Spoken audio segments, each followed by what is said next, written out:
What's going on, my fellow Jedi and Padawans? Welcome back to another Jedi gaming video. Thank you guys so much for coming back to the channel, and if you guys are new, welcome. I hope Wednesday is treating you guys fantastic. We are almost through the week, just a little bit longer until Witch Queen, about 13 days, and it cannot come fast enough. You guys have been absolutely nutty on the channel with every single video, whether it be Lost Sector, a build guide, a guide for something, an activity within the game. So thank you guys so much for the craziest support. It means truly a lot to me.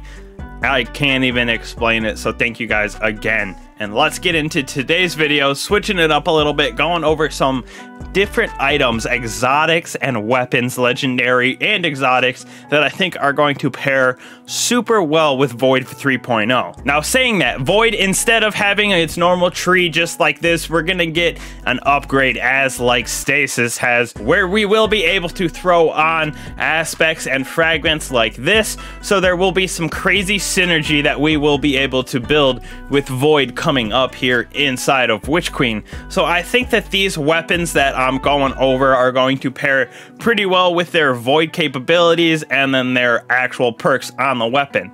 So first off, right here we got the Glacial Chasm with that Subsistence Reservoir Burst. Absolutely nutty for ad clear. Creates that Void explosion when you have your magazine full. So for me, when my magazine's at 8 and I get a kill with it, it causes Void explosion, hence the Reservoir Burst. So this thing is going to be absolutely crazy for those Void explosions.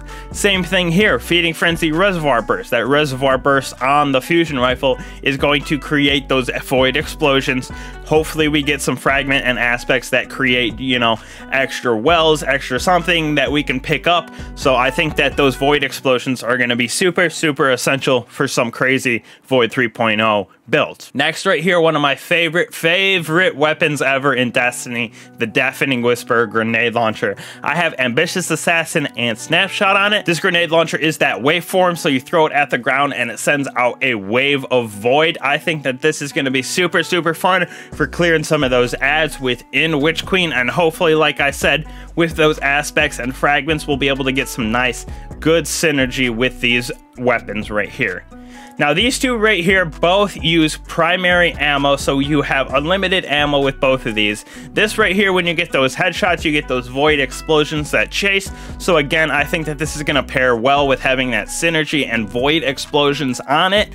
I know it's an exotic, so it's taking away from our heavy slot, something like that, or even Wither Horde. Not really sure, but I think that this, with that Void explosion and those headshots, is going to be absolutely perfect. Next right here, we have our Gnawing Hunger with Subsistence Rampage. This thing is absolutely just cracked for ad clear and with Void shields for sure, having that Subsistence and Rampage on it, so you get ammo back in the magazine and extra damage. So I think this is going to be a very viable auto rifle in Witch Queen, especially since auto rifles are getting some overload mods as well for next season. Now on to heavies right here. There's a couple others maybe that you could throw on, like Tractor Cannon or Truth, Two-Tailed Fox. Those are all Void weapons. Two-Tailed does have that Solar Rocket as well, but they might be pretty good in this new meta. But I think that these are your go-tos for sure. You got your Falling Guillotine. It's absolutely crazy. Still super high DPS for a sword, and it has that Void Burn on it, so hopefully we get some synergy.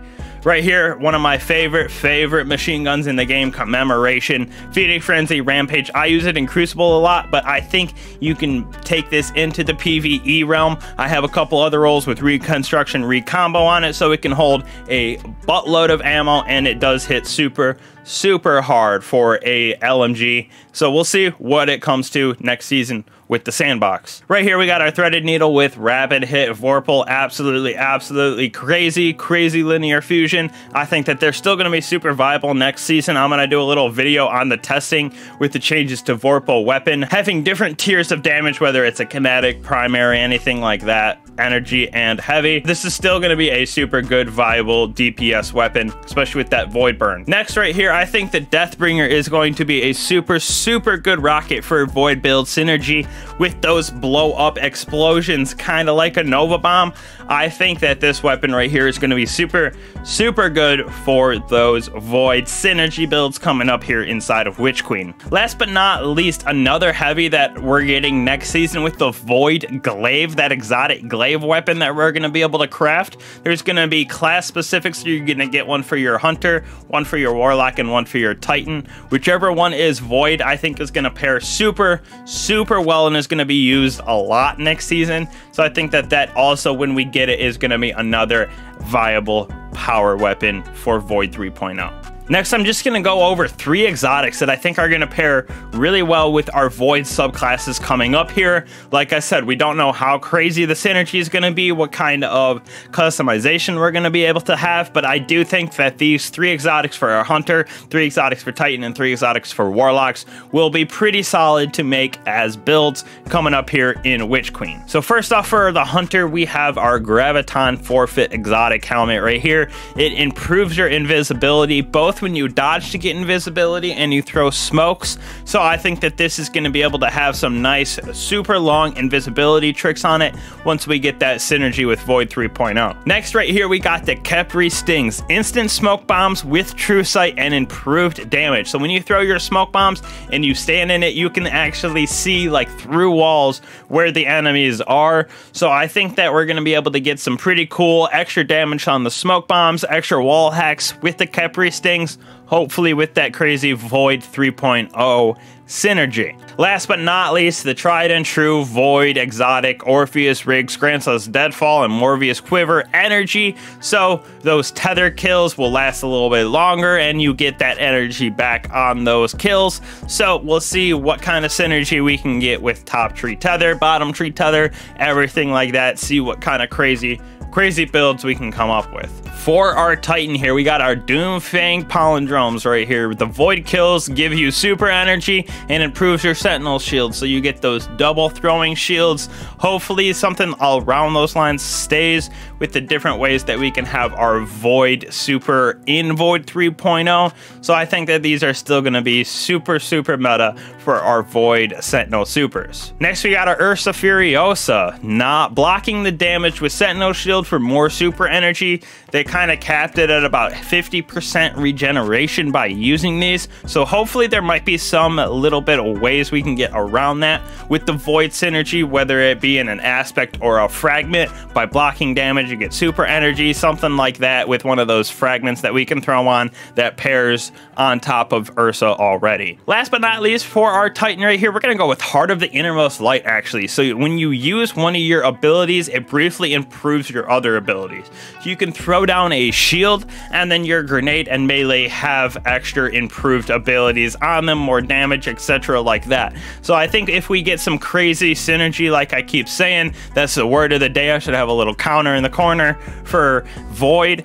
I think we're going to be able to get some pretty cool grenade kills, pretty cool synergy with creating whatever those aspects and fragments give us, kind of like Diamond Lance that we get for stasis. Maybe we get something like a Void Ball like Ruinous Effigy, but with aspects and fragments that we can pick up and throw. This might help with that as well. For our Warlock, we have the Nezarec Sin right here. So Void kills increase ability regeneration. So this could be a nice new helmet that we could be using a lot to get our abilities back super fast, kind of like our builds with Stasis and Adger Scepter, and like Star Eater Scale on your Hunter. Kind of the same thing, but when you get those Void kills, it'll regen your abilities. So hopefully this thing has a super good place next season with the meta. Next up right here, we have the Skull of Dire Ahamkara. Nova Bomb kills grant super energy. So it's kind of like our Orpheus Riggs. When we get our Nova Bomb kills, we're going to get super energy back.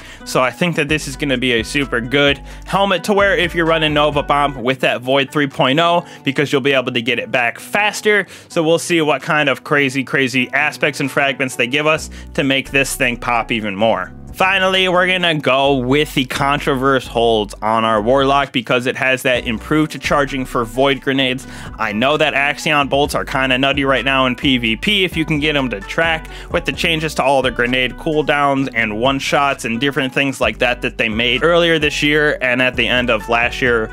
with the sandbox. So I think next season, having that ability to have charged grenades even better on your Warlock with some of those fragments and aspects, however they're doing it with Void 3.0, is going to be kind of broken and absolutely super fun to have some builds going on next season, going into the Savathun's throne world. I think it's going to be absolutely crazy with these exotics. So that's really it for this video. I'm going to be using some of these well mods as well to create those void elemental wells to pick up, get our abilities back faster, whatever it may be according to these mods right here.